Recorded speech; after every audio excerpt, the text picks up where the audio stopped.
Hello. Hi, everyone. How are you guys feeling? I'm going to grab a chair for myself. So I see that there's a couple of you sitting here following the sessions. I want to have something very intimate with all of you. I want to speak to each of you about something that's quite important, I think, for the tech ecosystem, which concerns me sometimes. So, on one hand, we have a whole avalanche of capital coming into certain business models over the past 4 years. And these businesses are getting funded more and more money, and there's a lot of momentum behind this.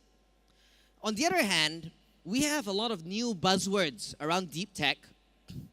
And these buzzwords are being talked about at conferences and a lot of different places. But however, when we look here in Asia, the money hasn't fully transferred into this bracket yet. Now, there's a third issue, is that the problems that Southeast Asia and a lot of the parts of the world face are this size. They're huge problems faced by the next billion people. A lot of folks build companies for startups, targeting maybe the upper echelons of society. But when we think about all of humanity, Facebook doesn't just have 1 billion users, it has 2 billion users, and there's 8 billion people on Earth. So there are huge problems for us to solve. We've got some buzzwords with some hope, but the capital is here in mostly mobile, app, on-demand, e-commerce, marketplace, fintech, and so on and so forth. So how are we going to reconcile all of this? Today, I'm going to share with all of you how us at 500 Startups, how we look a little bit at the buzzwords. How do we take capital into the buzzwords and apply it to very large problems? So I've been told by the Slush organizers that they want a no buzzword kind of conference, so definitely that's what this is all about. So instead of talking about the buzzwords themselves and technology, I'm going to be sharing a bunch of ideas. I'm going to be sharing a few stories about how, whether you're an entrepreneur or whether you're an investor, you can see how money can flow into this realm of buzzwords to apply it to very, very large problems. To either invest in really big companies or actually build some. So about 500 Startups, we care about this a lot because we're exposed to a very big part of the world. We've invested in more than 2,200 companies in 60 countries. And a lot of these countries are all the way from Cambodia, all the way to Middle East, all the way to Japan, Tokyo. And we see a lot of like the opportunity set, but also the problem set. And more, like this is the reason why we care a lot about it. In Southeast Asia specifically, we've been very active. We have 5 funds in Southeast Asia, 2 in Thailand, 2 targeting Malaysia, Singapore, and Indonesia, and 1 in Vietnam. We've surfaced 3 unicorns in the past 4 years, and we have a whole army of companies that's kind of rising up. And it is from our companies that I'm going to share these ideas and stories. These stories aren't mine per se. This really is inspired by the stuff that founders every day in our portfolio are building and doing. And the reason why we want to talk more and more about these things is what we believe we want to invite each of you to be part of investing in all of these things. We have, in the past 4 years, partnered with Stanford to develop a curriculum to teach venture capital. We've extended it to teach venture capital law with Berkeley, and we run a program for Asian investors with INSEAD last year. So these are the kind of stuff that we continually want to share with everybody. So here's the thing. For deep tech and the buzzword worlds, a lot of folks are talking about the potential of the technology. Whether it's crypto, AI, machine learning, big data, IoT, people are talking about the nuances of technology itself. I kind of group into 3 types of areas of fundamental science. The first is related to how we manipulate data. The second is how we manipulate hardware. And the third is how we manipulate biology. So you can group the AI, machine learning, big data into the data side of it, how data is manipulated. You can put robotics, sensors, VR, AR, IoT, and everything else into hardware.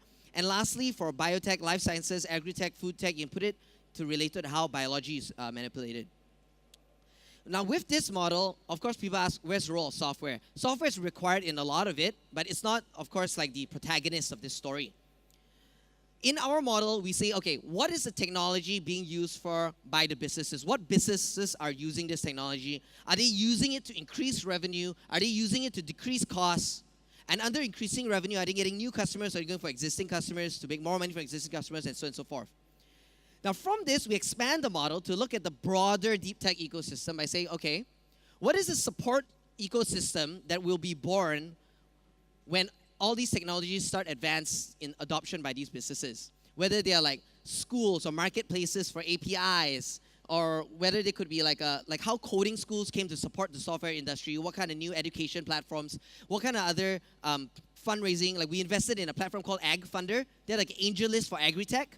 So these are all support ecosystem kind of businesses. And lastly, of course, you've got consumer products.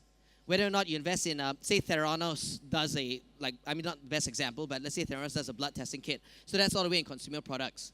So in this one picture, we're trying to map where the business opportunities are.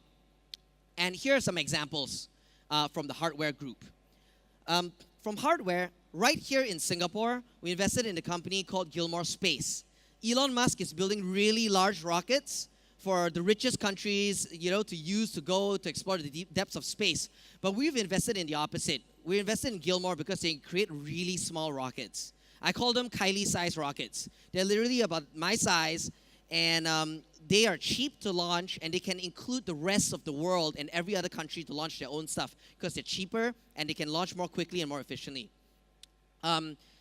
Here in the center is another Singaporean company called Celestial. On one hand, like a lot of the world has broadband, and existing broadband technology has covered a big part of the world. But we're going to need different kind of technology to cover the rest of the world. What Celestial does is they can shoot lasers between buildings and between satellites to create a mesh kind of internet. They've got a contract with SK Telecom to roll out in Seoul. They've got 4 other telcos for 4 other countries right now. Here's another example related to hardware. Well, okay, I'm nothing against Elon Musk, but so Tesla is of course building a great car brand. But what this company called Zing Mobility out of Taiwan, what they're doing is they're creating an electric power chain system for every other automobile maker in the world to be able to turn themselves electric. They've got bus companies, tractor companies, scooter companies, all as their customers. Like I've brought them into Malaysia to kind of deal with airport vehicles. They've got inquiries from sports car companies. So their modular electric battery system and power chain can fit into any existing automobile and turn that company electric.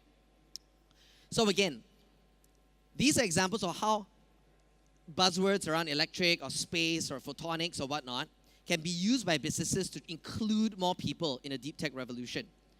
And I think that this, let me check with the stage managers. Hi, there's 2 minutes on the clock. Is that 2 minutes left? Oh, that is, okay, so I'm gonna hurry up. Okay, so from biology, we see a lot of the same things, right? Where a lot of entrepreneurs are using science, but creating lower, cheaper ways to include more people in what biology can do for humanity. For data, it's the same thing. Here are just some very quick examples. So Azran over there on the far, wearing blue over there, he's a Malaysian guy. He used to be a CEO for iFlix and also CEO for AirAsia X. When he left, he wanted to use AI to be able to talk to more folks so psychiatrists can reach more people to help them with their mental health, their physical health, and wellness. So he's got a lot of enterprise contracts, and he wants to make it cheap enough for everyone to have a coach, for everyone on earth to have a psychologist. So again, I'm just showing you a lot of ideas and stories of how entrepreneurs and investors can find companies that are using technology to solve problems for the rest of humanity. Now, I'm going to share 3 quick lessons, okay, with 1.5 minutes left. The first one is, if you're investing or building for deep tech, you do not have to be a scientist. So many of our entrepreneurs that are stories I've shared, Adam Gilmore was building the rockets. He's a Citibank, managing editor of Citibank. He's not a rocket scientist, but he hired 25 rocket scientists. Danny Yong over here, I'm just going to backtrack here. Danny Yong over here, who created Prenetics. Prenetics was subsequently funded by Ping An, then Alibaba, like a few $100 million plus company right now. So what Danny had done is that he's not even a scientist at all. He built and sold a group buying company, and he's hired 25 different life science specialists to actually build out the genetics product. So lesson 1 is you do not have to be a scientist. Lesson 2 is that we've also proven that to find all of these deals, you do not have to be in Silicon Valley. You do not have to be in China or Israel or any out of the hotbeds. The companies I've shared came out from Hong Kong. There's a lot of great companies manipulating biology in Hong Kong. Indonesia, I found great companies turning waste into building materials out of Bandung. For anywhere in the world, you can find really good technology that can translate for the rest of the world. And you do not absolutely have to be in Silicon Valley, China. And the last lesson is that a lot of people talk about technology in terms of the future. We absolutely do not have to wait. All these startups and examples, and I have so many more that I can share, they're all happening as we speak. I'm sure there's a lot of us in this room, and some of them we've seen here on stage today. So if you're thinking about investing in the next company, you don't need to think too far into the future. You can definitely not have to wait. You can actually do it now. So with that, I really hope we can get ahead of these changes. We can take a lot of this money and innovation, use this technology, and include the rest of the next billion people involved in the next chapter of entrepreneurship and tech. Thank you very much.